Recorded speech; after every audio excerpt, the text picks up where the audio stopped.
Where's hi everybody and welcome to another video. Well then, I'm back, my dear friends, not to review the Rings of Power, fortunately, but to talk about the genuine lore, to talk about something that was actually written by Professor Tolkien and that I urge everybody to read each and every time I have a chance to say it. Now, if you've been wondering why I don't make any lore videos, or I don't make many of them, I have done some, I have made some, and I shall post a link to in the description down below to some of them, should you be interested in checking them out. But it's mostly something that Tolkien was inspired by. Like, I think that the latest one I did was, I talked about the origins of dwarven names in The Hobbit. So why don't I do that? Because I believe that I will not be able to provide you with the information in a better way than Tolkien himself did. And that is why I've decided to make a video about the true story of the Second Age, as Tolkien wrote it and as Tolkien intended, to set the record straight.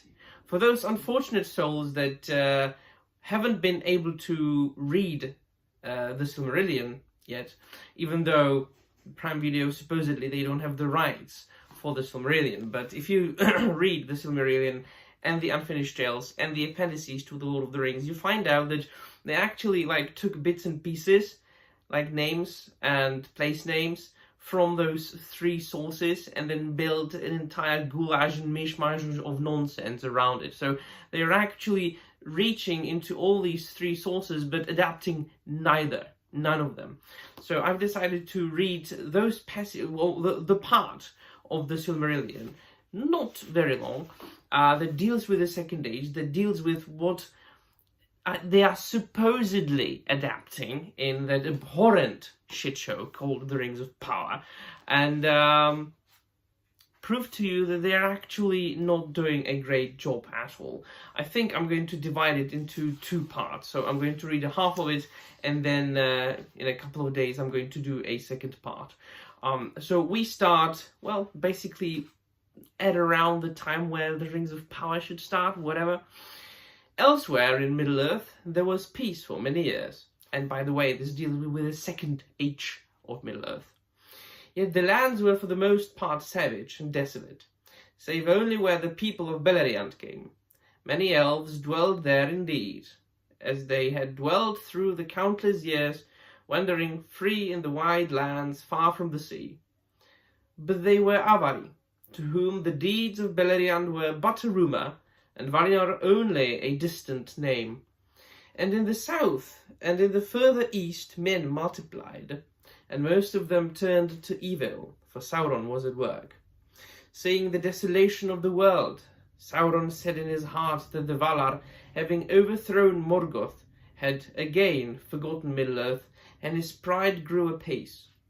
He looked with hatred on the Eldar, and he feared the men of Númenor who came back at whiles in their ships to the shores of Middle-earth, but for long he dissembled his mind and concealed the dark designs that he shaped in his heart. Men he found the easiest to sway of all the peoples of the earth, but long he sought to persuade the elves to his service, for he knew that the firstborn had the greater power, and he went far and wide among them, and his hue was still that of one both fair and wise. Only to Lindon he did not come, for Gil-galad and Elrond doubted him and his fair seeming. And though they knew not who in truth he was, they would not admit him to that land. But elsewhere the elves received him gladly, and few among them hearkened to the messengers from Lindon bidding them beware. For Sauron took to himself the name of Anatar, the Lord of Gifts, and they had at first much profit from his friendship. And he said to them, Alas, for the weakness of the great, for a mighty king is Gil-galad, and wise in all lore is Master Elrond, and yet they will not aid me in my labours. Can it be that they do not desire to see other lands become as blissful as their own? But wherefore should Middle-earth remain forever desolate and dark, whereas the elves could make it as fair as Erisea, nay, even as Valinor? And since you have not returned thither, as you might, I perceive that you love this Middle-earth, as do I. Is it not then our task to labour together for its enrichment, and for the raising of all the elven kindreds that wander here untaught to the height of that power and knowledge which those have who are beyond the sea? It was in Eregion that the counsels of Sauron were most gladly received, for in that land the Noldor desired ever to increase the skill and subtlety of their works. Moreover, they were not at peace in their hearts, since they had refused to return into the West, and they desired both to stay in Middle-earth, which indeed they loved, and yet to enjoy the bliss of those that had departed.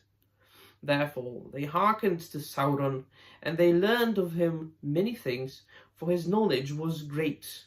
In those days the smiths of Ostin Edil surpassed all that they had contrived before, and they took thought, and they made rings of power. But Sauron guided their labours, and he was aware of all that they did, for his desire was to set a bond upon the elves and to bring them under his vigilance. Now the elves made many rings, but secretly Sauron made one ring to rule all the others, and their power was bound up with it, to be subject wholly to it, and to last only so long as it too should last.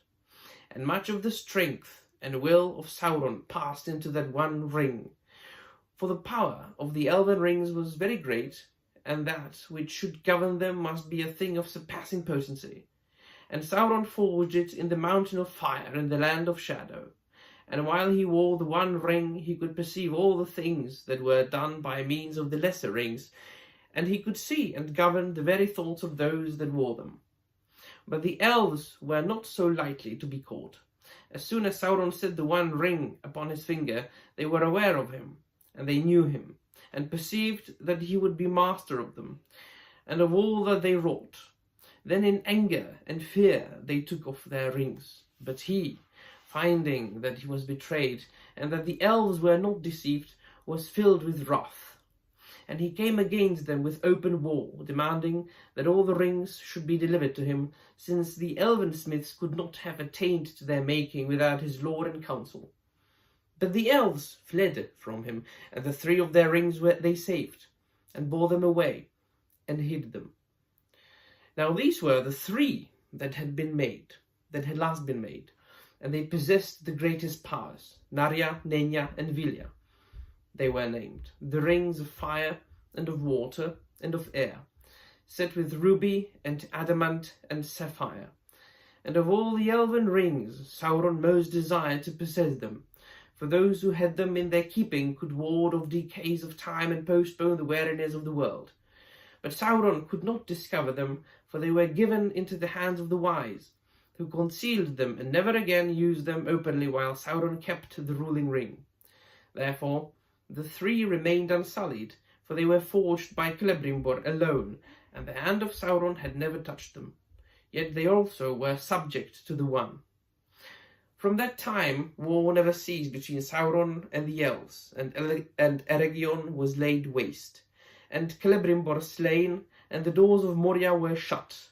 In that time the stronghold and refuge of Imladris, that men call Rivendell, was founded by Elrond half-elven, and long it endured. But Sauron gathered into his hands all the remaining rings of power, and he dealt them out to the other peoples of Middle-earth, hoping thus to bring under his sway all those that desired secret power beyond the measure of their kind. 7 rings he gave to the dwarves, but to men he gave 9, for men proved in this matter as in others the readiest to his will, and all those rings that he governed he perverted, the more easily since he had a part in their making, and they were accursed, and they betrayed in the end all those that used them. The dwarves indeed proved tough and hard to tame.